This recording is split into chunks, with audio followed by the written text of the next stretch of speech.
दोस्तों आज की इस वीडियो में हम मात्र 8 मिनट में पूरी कंप्लीट ऑप्शन चेन एनालिसिस सीखने वाले हैं। ये जो टॉपिक है ना दोस्तों, इसके लिए ना लोग घंटों वेस्ट करते हैं अपना।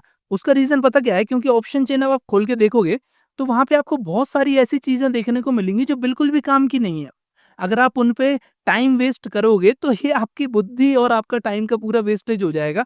तो हम क्या करने वाले हैं, एकदम शॉर्ट में आपको 8 मिनट में पूरी कंप्लीट ऑप्शन चेन समझाने वाले हैं और इसके पीछे का रीज़न एक अलग भी है। क्योंकि जैसा कि आपको पता है कि मैं बहुत बड़ी-बड़ी वीडियोज़ बनाता हूँ, 30 मिनट, 40 मिनट, 1 घंटा नॉर्मल बात है मेरे लिए। लेकिन मैं जब देखता हूँ कि एवरेज व्यू ड्यूरेशन मतलब कि हर बंदा कितना देख रहा है, तो वो सिर्फ़ और सिर्फ़ 8 मिनट ही देखता है। मतलब 8 मिनट से ज़्यादा अपन को कोई इज़्ज़त नहीं है। इसलिए अपन ने सोचा कि भाई 8 मिनट के अंदर ही हम आपको कंप्लीट ऑप्शन चेन बताएँगे और ऐसा नहीं है कि हवा में रहेगी, बहुत इन डेप्थ चीज़ें हम आपको बताएँगे, लेकिन जो इम्पोर्टेंट इम्पोर्टेंट है वही। तो आप देख रहे हो कि 1 मिनट वैसे ही निकल चुका है, तो फटाफट से दोस्तों वीडियो को एक लाइक ज़रूर कर देना और नए हो तो चैनल को सब्सक्राइब कर लेना और बिना किसी देरी के हम अपनी वीडियो को स्टार्ट करते हैं। और भाई सिर्फ 8 मिनट की है तो कम से कम पूरी तो देख ही लेना यार, इतनी तो इज्जत रख लो अपनी, ठीक है?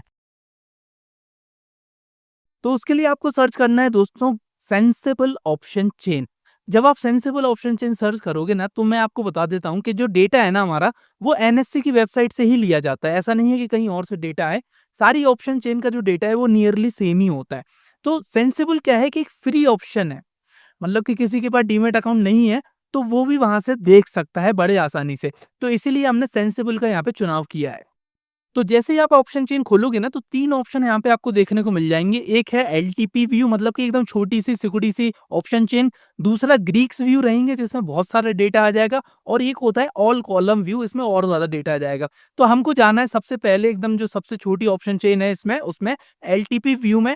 यहाँ पे ना आपको सबसे इम्पोर्टेंट चीज़ देखने को मिलेगी जो वाक़ई में आपको ऑप्शन चेन में देखना चाहिए।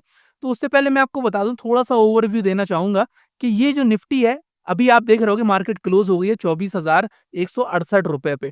तो ये जो निफ्टी का प्राइस है ना, इसको हम कहते हैं दोस्तों स्पॉट प्राइस। क्या कहते हैं? Spot price. अब स्पॉट प्राइस है और बीच में आपको दिखेगा इसके स्ट्राइक प्राइसेस। स्ट्राइक प्राइसेस और स्पॉट प्राइस में क्या डिफरेंस है वो मैं आपको बता दूँ। जो स्पॉट है, वो तो एक ही रहेगा हर एलिमेंट का। बैंक निफ्टी का देखोगे तो वो अलग रहेगा।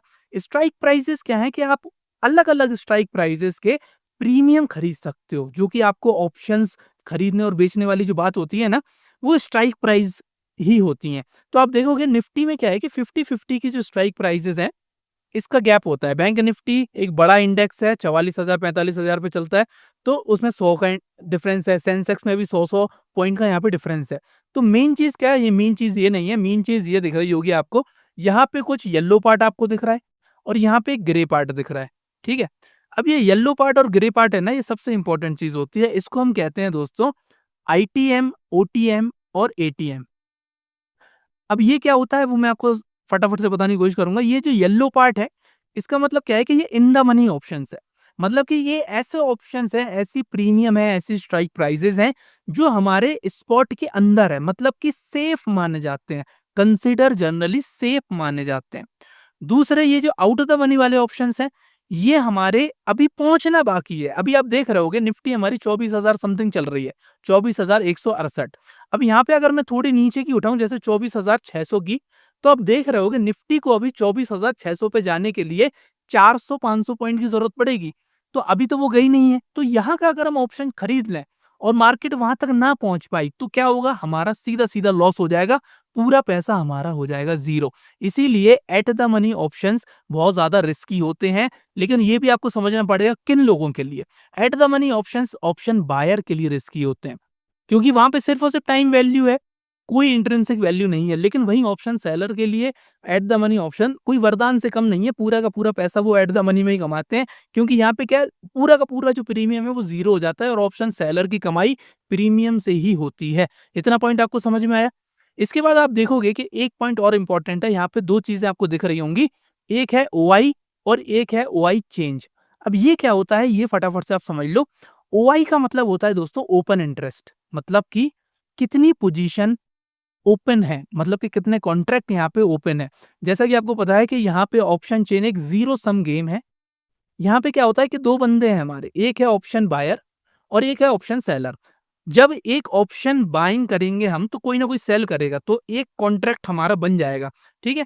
तो ऑप्शन सॉरी ओपन इंटरेस्ट हमारा दिखाता है कि कितने कॉन्ट्रैक्ट ओपन है, और हर स्ट्राइक प्राइस का आपको अलग एक ओपन इंटरेस्ट यहाँ पे देखने को मिल जाएगा। समझ में आई? ये हो जाता है हमारा ओपन इंटरेस्ट। अब इससे क्या फ़र्क पड़ता है, क्यों इतना ज़्यादा इम्पोर्टेंट है? उसका रीज़न ये है कि जो ओपन इंटरेस्ट है, वो ये दर्शाता है कि कौन-सी स्ट्राइक प्राइस पे ज़्यादा सेलर बैठे हुए हैं। एक बात और यहाँ पे आप नोट करना, जो ओपन इंटरेस्ट है, ये हम सेलर से पर्सपेक्टिव से देखते हैं, ना कि बायर के पर्सपेक्टिव से। उसका रीज़न क्या है?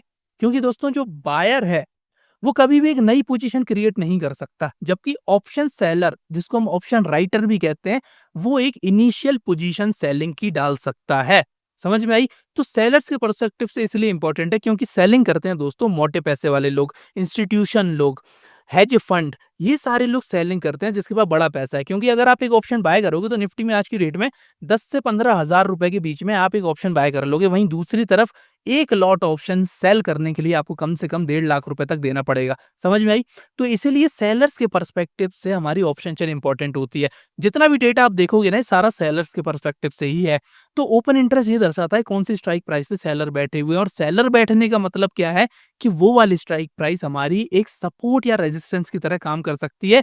क्योंकि जितना ज्यादा ओपन इंटरेस्ट वहां पर होगा, तो आप खुद सोचो कि मान के चलो कि इसका एग्जांपल दें 24,000 का। अब 24,000 पे आप देख रहे होगे ओपन इंटरेस्ट है 97 लाख का, मतलब ये क्वांटिटीज हैं, कोई पूरे कॉन्ट्रैक्ट नहीं है।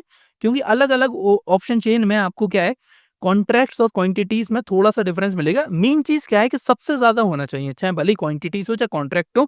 आप देख रहे हो कि 97 लाख क्वांटिटीज यहाँ पे ओपन है 24,000 की पुट पे। ठीक है, 24,000 की पुट पे। तो यहाँ पे ना क्या एक चीज इंपॉर्टेंट हो जाएगी, वो ये हो जाएगी कि भाई साहब, ये जो पुट है, अगर मार्केट गिरी और 24,000 के समथिंग आई, तो जितने भी ये पुट के सेलर है ना, इनको लॉस होना स्टार्ट हो जाएगा, और इनको लॉस होगा तो ये वहां से भागेंगे, और नहीं भागेंगे तो आप देखोगे दूसरा उसका भाई एक यहाँ पे आपको दिख जाएगा, जो है ओपन इंटरेस्ट चेंज। मतलब कि आप देखो कि मार्केट गिर रही है, 24,000 तक जा रही है, लेकिन ओपन इंटरेस्ट चेंज यहाँ पे ग्रीन में बढ़ता जा रहा है, मतलब और पोजीशन लगती जा रही है। इसका मतलब क्या है कि वो एक सपोर्ट एंड रेजिस्टेंस की तरह काम करेगा। तो यहाँ पे इंपॉर्टेंट चीज ये आती है कि ऑप्शन बायर को किस तरीके से काम करना है। फिर ऑप्शन बायर को दोस्तों काम करने का तरीका एकदम छोटा सा मैं आपको बताता हूँ। फिर इसके बाद हम थोड़ा सा ग्रीस के पास चलेंगे क्योंकि टाइम भी हमारा खत्म हो रहा है। तो ऑप्शन जो बायर है ना, उसको वेट करना है सेलर के पैनिक होने का। आप देखोगे जहां पे ओपन इंटरेस्ट ज्यादा है, वहां पे अगर सेलर पैनिक कर रहे हैं, तो समझ लेना कि वो जो स्ट्राइक प्राइस है, वहां तक प्राइस जा सकता है, वो सपोर्ट है, रेजिस्टेंस टूट सकता है। इसको ना प्राइस एक्शन के साथ आप जब देखोगे ना, तो और अच्छे से समझ में आएगा। इसके बाद आप आ जाना सीधे यहाँ पे ग्रीक व्यू पे। तो ग्रीक व्यू पे ना आपको थोड़ी एक चीज इंपॉर्टेंट ये देखनी है, बाकी सारी ग्रीक्स को छोड़ देना। आपको देखना है यहाँ पे डेल्टा। ठीक है, क्योंकि डेल्टा किस लिए इंपॉर्टेंट है, डेल्टा की जो वैल्यू होगी, वो दर्शाती है कि 1 रुपए अगर हमारी निफ्टी बढ़ेगी तो हमारा जो प्रीमियम है वो कितना बढ़ेगा। अगर आप देखोगे जो एट द मनी है, जो बीच में रहता है एकदम, उसका डेल्टा 0.5 ही होता है। इन द मनी का 0.5 से 0.9 तक होता है, और आउट द मनी का 0.5 से 0.1 तक, या फिर 0 तक भी आप मान सकते हो। तो आपको क्या करना है कि ऑप्शन जो बायर है, उसको ख्याल से रखना है कि ऐसा डेल्टा चूज करे। क्योंकि अगर मूव आया, मान के चलो कि आपने कॉल खरीदी और ऊपर की तरफ मूव आया, तो भाई साहब आपका जो प्रीमियम है ना, वो बढ़े। वो कब बढ़ेगा, जब आप एट द मनी या फिर इन द मनी में जाओगे। आउट द मनी में जाओगे तो क्या होगा कि प्रीमियम तो बढ़ेगा नहीं, साथ में जो थीटा है, जो यहाँ पे आप देख रहे होगे थीटा है, ये क्या है कि प्रीमियम की वैल्यू लूज होती है डेली बेसिस पे। तो उससे बचने के लिए आपका जो ऑप्शन है वो एकदम स्टेगनेंट रहेगा, एकदम खड़ा हुआ रहेगा, अगर वो आपने आउट द मनी चूज किया। तो इसलिए सलाह ये दी जाती है कि आपको इन द मनी या फिर एट द मनी में जाना चाहिए। ठीक है, समय यहाँ पे खत्म हो चुका है, लेकिन थोड़ी एक चीज और इंपॉर्टेंट है, वो और अब मैं आपको बता देता हूँ। थोड़ा सा आप तो यहाँ तक अगर आपने देखा है तो थोड़ा सा और देख लेना। ऑल व्यू पे आप जाओगे ना यहाँ पे, तो मैंने यहाँ पे लॉग इन किया नहीं है। तो यहाँ पे ना एक चीज आपको बता दूं, जो आईवी होती है ना हमारी, वो यहाँ पे देखने को मिल जाएगी। या फिर आप जब लॉगिन करोगे तो यहाँ पे आपको टाइम वैल्यू भी देखने को मिल जाएगी। टाइम वैल्यू में से प्रीमियम को माइनस करोगे तो इंट्रिंसिक वैल्यू आती है। इतना ज़्यादा डेप्थ में अपन को जाना नहीं है। अपन ने क्या सीख लिया, ओपन इंटरेस्ट सीख लिया, क्या कौन सा इंपॉर्टेंट है, स्ट्राइक प्राइस कौन सी चूज करना है ऑप्शन बायर के लिए। ऑप्शन सेलर के लिए strike price out the money है, लेकिन बहुत ज़्यादा आउट द मनी भी नहीं जाना है। जैसा कि मैं आपको दिखा देता हूँ, जैसे अगर हम एलटीपी व्यू में जाएं और यहाँ पे आप आउट द मनी में देखोगे कि देखो कि प्रीमियम 1-1, 2-2 रुपए के भी हो जाते हैं। तो यहाँ पे ना इतना ज़्यादा आउट द मनी, जैसे कि 25,000 है, 25,000 का जो प्रीमियम है, वो अभी करंटली आप देख रहे होगे कि 2.7 चल रहा है। मतलब कि एक लॉट पे जो सेलर है उसको कितना प्रॉफिट होगा, ज़्यादा से ज़्यादा 65 और मतलब कि ₹200 समथिंग आप मान लो। भाई ₹200 तो आपका ब्रोकरेज और चार्जेस में चला जाएगा।